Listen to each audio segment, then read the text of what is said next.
niet zo koor. Dit kitam ik dat niet toe dat. Die stoor niet dan ik goeie niet toe als je om schappie bekende. Hello friends, my name is Inistawasi. That means buffalo body. In the Blackfeet language, I'm a member of the Southern Blackfeet tribe here in Montana. Until I met him in this group, and I just really came to respect him, you know, and I really admired him. A lot of people, the naysayers, I guess, that didn't like what we were doing, would say mean things about him and would say because his skin wasn't dark enough or something, he wasn't really Pekani, you know, but I learned that he was more Pekani than any of them, you know, because not just because he did his artwork and not just because he practiced the religions, you know, he did all those kinds of things, but he lived the life. He was, you know, he had the values. He was generous, he was kind, he cared for his people, he lived the life. So, you know, I think, to me, he was a true Pekani warrior, and I'm just really happy to have met him.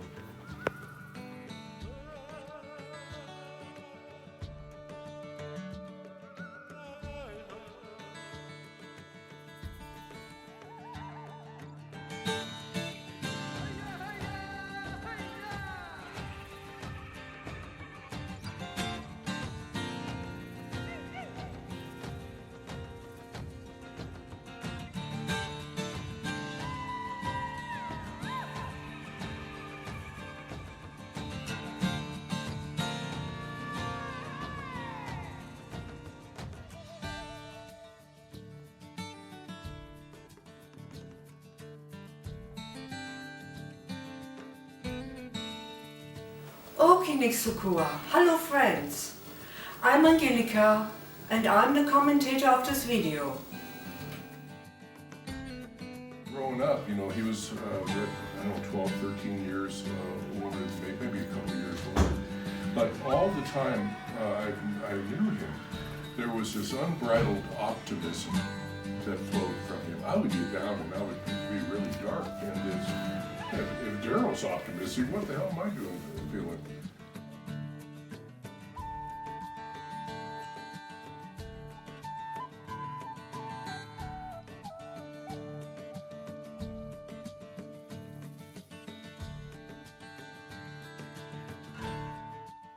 Darrell's father, Clarence, worked for the Browning Mercantile. He moved his family first to Kalispell, then to Seattle for better work opportunities. After high school, Darrell studied literature at the University of Washington for 1 year.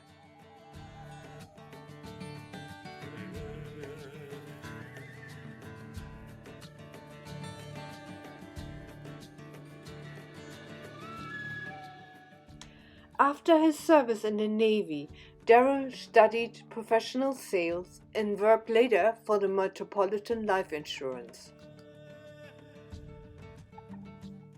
From 1966 to 1989, Darrell was on the board of directors of the National Association of Blackfeet Indians in Seattle, Washington. The Blackfeet Association organized powwows and other cultural events. They also organized bus tours from Seattle to Browning so tribal members could vote in the tribal election.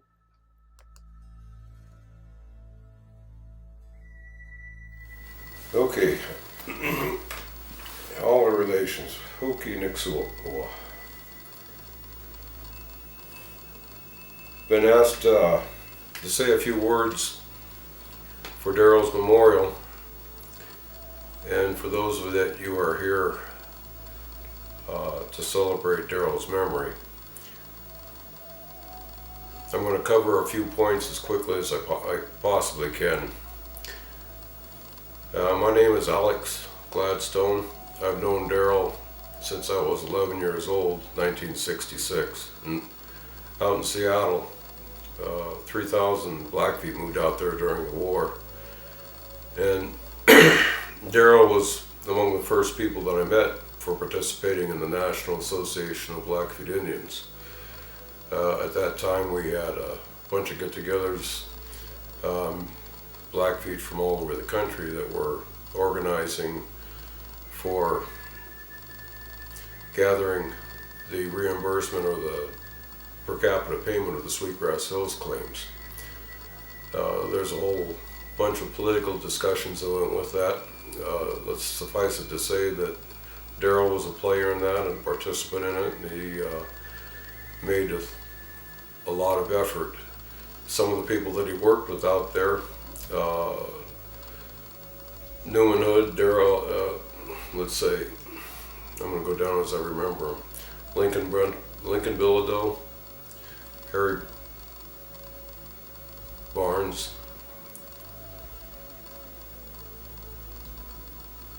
Byron Barnes, his son. Then he also participated with my grandmother. My grandmother Lily Gladstone was a major support and organizer for that. Then from Seattle also he participated in the EconCon in 72, 73, which was the constitutional convention that was put together for reorganizing or rewriting the Constitution for the Blackfeet tribe. That and participating with all of the politics in Seattle, Indian politics, United Indians of All Tribe, Indian Women's Service League, Seattle Indian Center, the Seattle Indian Health Boards. He was very active in participating with that. I can speak to that because I was also on the Seattle Indian Center board, elected from the National Association of Blackfeet Indians to sit on that board for 6 years, and Darrell took my position after that, so it was, we call him Manny Barnes, and then I served, and then Darrell served on that board, and that was instrumental in creating the organized social services that are functioning to this day out in Seattle. He was very astute at having his finger on the pulse of Indian politics, not only in Seattle, but across the nation as well, knowing who the players were, who could make things happen, and he was a voice that could be depended on for getting things right.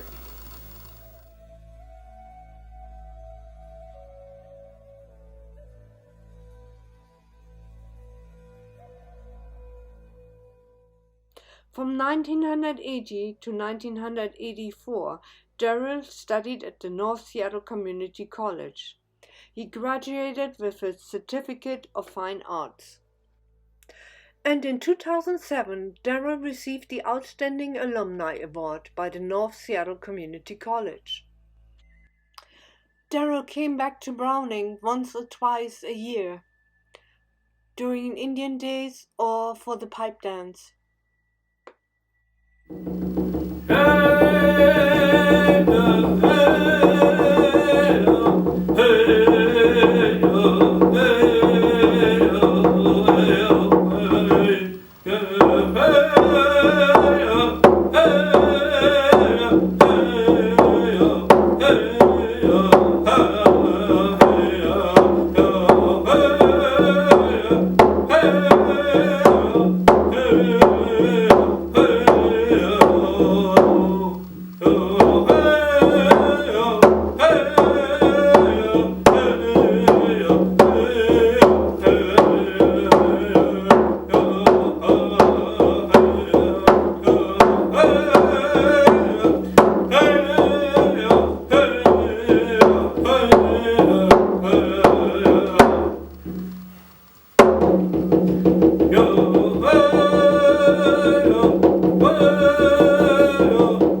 song I just sang was my personal song from the Medicine Pipe Bundle, George Kicking Woman's Medicine Pipe Bundle. This was transferred to me by George Kicking Woman.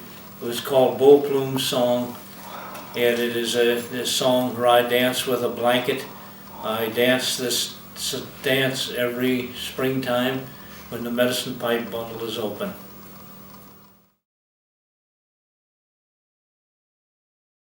Darrell was on the board of directors of the Ethnic Heritage Council for the Pacific Northwest in Seattle, Washington. He also was the director of the United Blackfeet Association.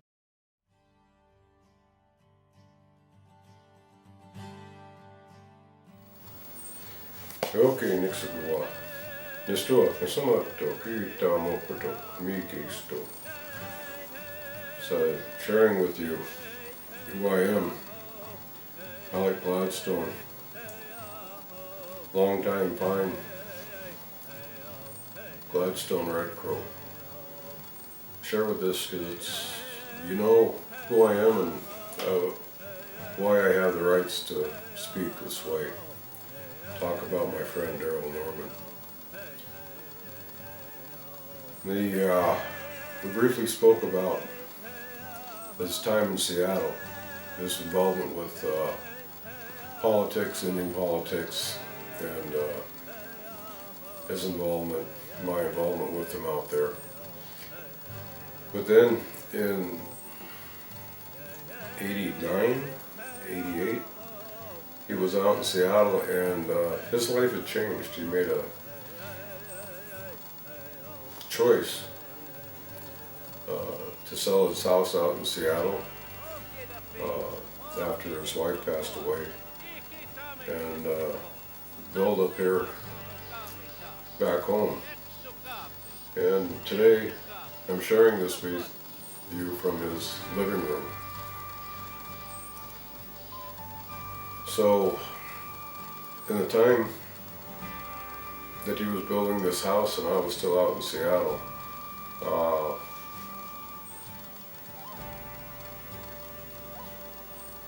putting my thoughts together here real quick. He started building this house. My father passed away in 92. This house was coming under completion. 93, I made a choice to come back home as well. I didn't really know how I was going to go about it. But Darrell was a good friend and he helped me along the way. He made sure that I had a place to sleep, and more than anything else, he had a positive attitude in helping get things done. So we started building up. I was helping him build his dream. He wanted to build a teepee village and have a place for his art and a place to meet people, have people come for visit. And so we worked at that.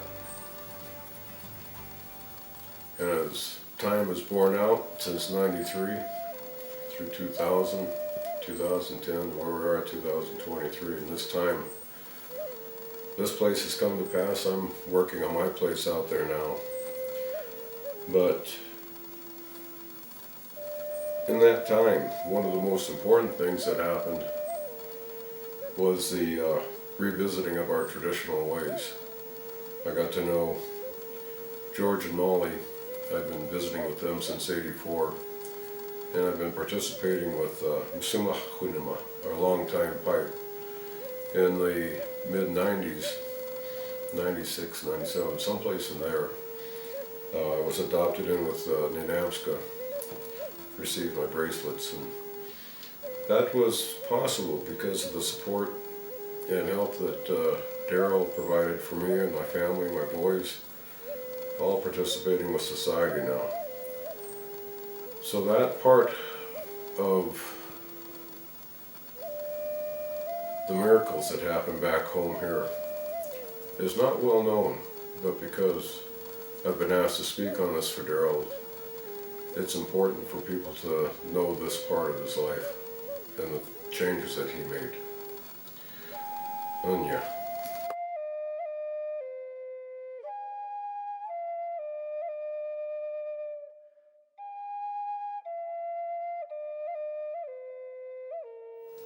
Darrell was born here on the reservation and has been an active member since 1968, when he and others formed the National Association of Blackfeet Indians in Seattle, Washington.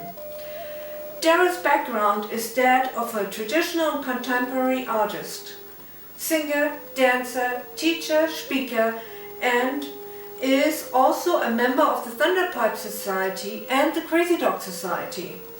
He is owner of Enis Tovasi's Art and Culture Center here on the Blackfeet Reservation that hosts people from all around the world. His art gallery represents 15 plus Blackfeet artists. Darrell is a staunch supporter of Blackfeet and Native American rights and actively works to promote and preserve our land, culture, and the economy well-being of our people.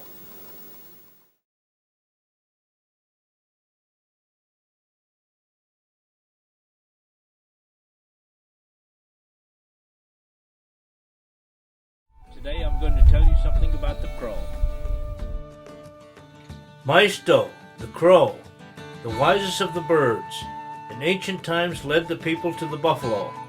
Men on the warpath or hunting trail looked for and followed it because success was sure to await the party in the direction the crow flew.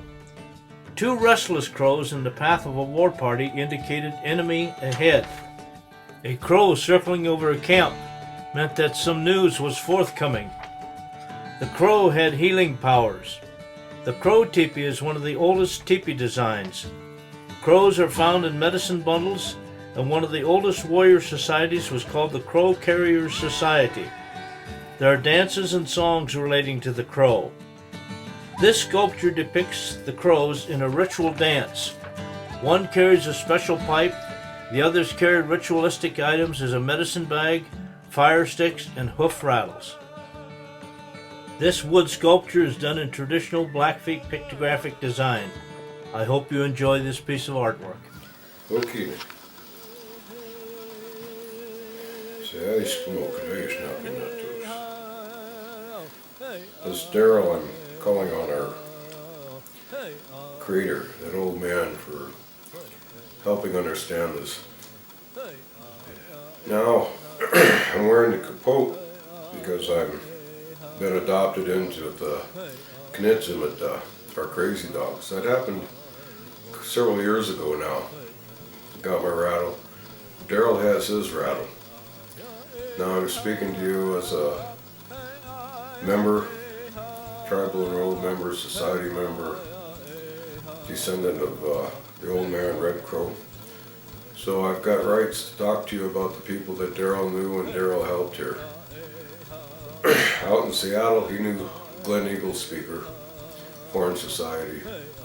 He knew all the Eagle Speakers, all of those folks. He knew Curly Bear Wagner. He worked with Curly Bear here.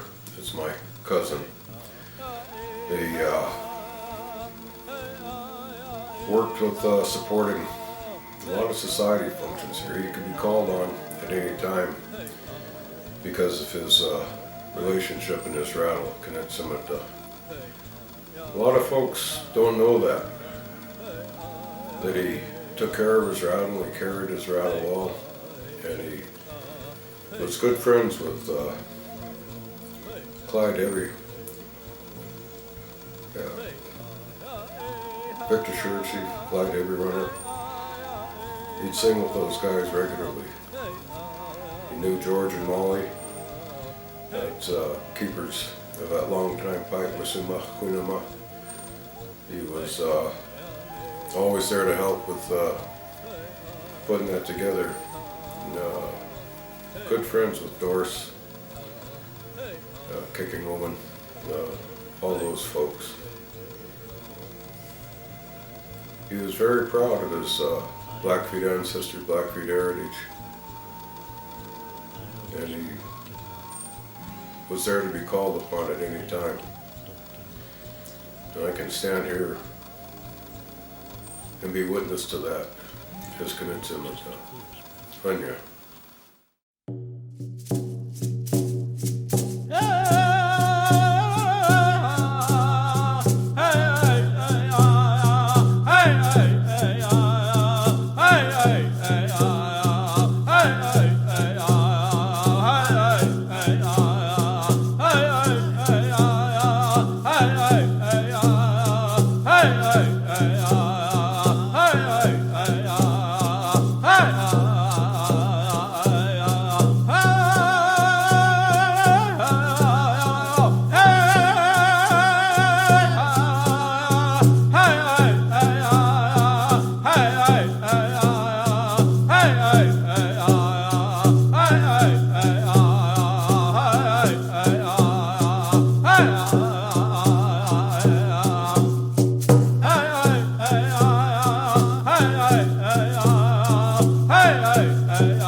Darrell is a modest, humble individual who is held in high regard by the community. He represents the best his tribe has to offer. Mr. Norman, in every way, is one of those people that is too often underheralded for their contribution because of their humility and desire to assist without fanfare. Darrell Kipp, Nominator.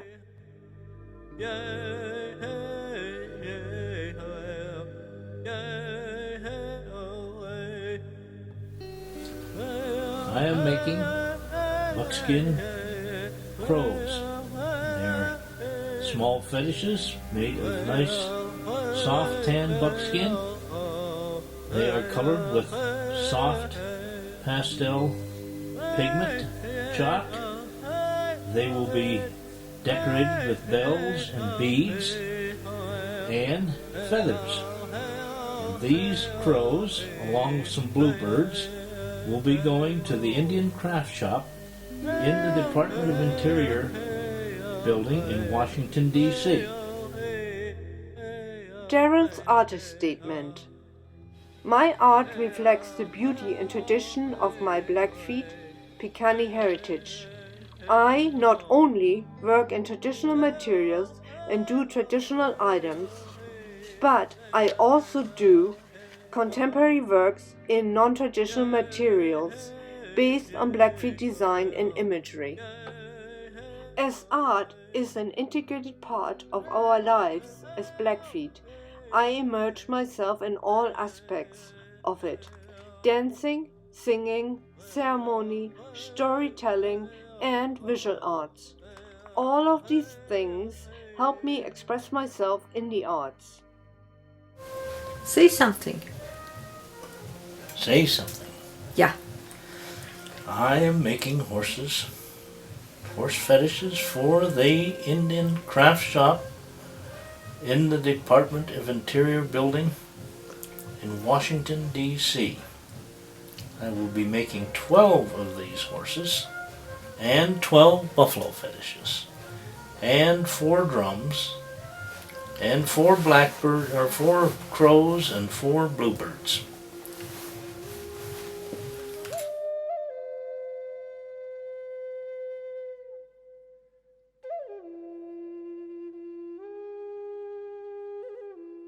In 2012, Darrell was inducted into Montana Arts Council's Circle of American Masters.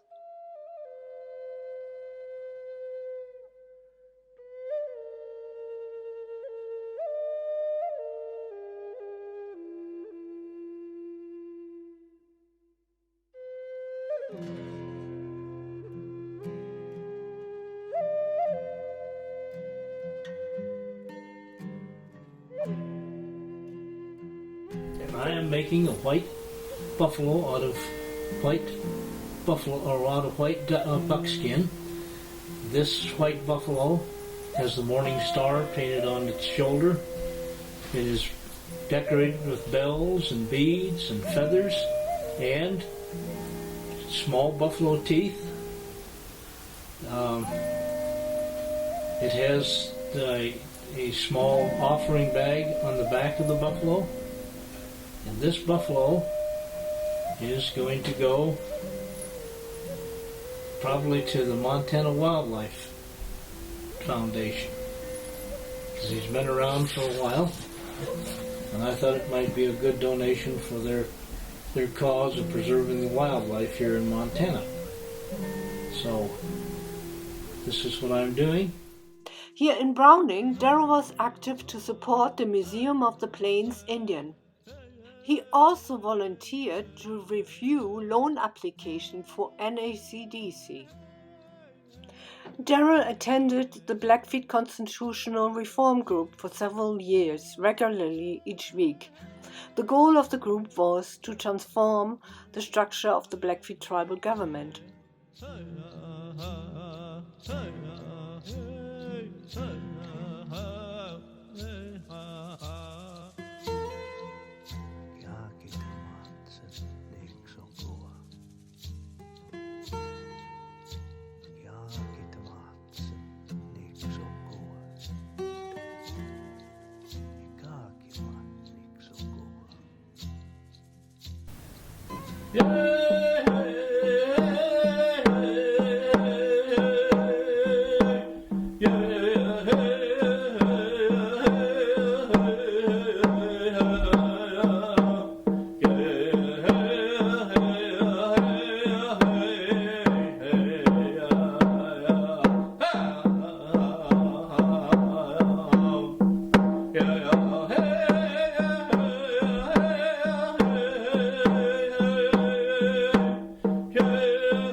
left and he went to the west.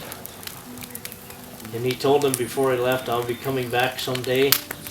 When I come back, you won't recognize me, and you'll be a whole different type of people.